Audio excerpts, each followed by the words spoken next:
Important चीज़ों पे हम लोग जानेंगे, उसमें क्या-क्या इंपॉर्टेंट चीज़ है। पहली चीज़ आपकी जो होती है प्रोबेबिलिटी, हमेशा भी उसकी वैल्यू नेगेटिव नहीं होगी।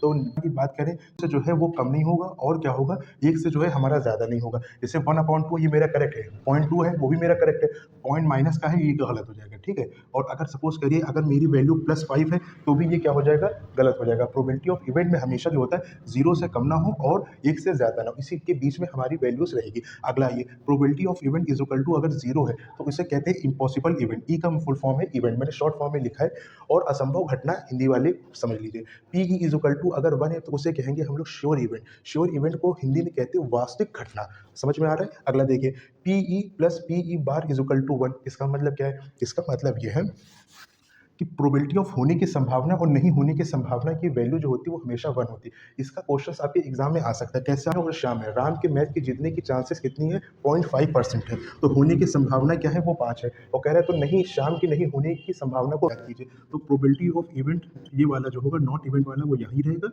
ये 1। ये वैल्यू को मैं निकालनी है मुझे, इसको मैं यहीं रखूंगा, होल्ड करूंगा, और इस वैल्यू को मैं इस तरफ शिफ्ट करूंगा, तो -0.5 आंसर क्या आ जाएगा? 0.5।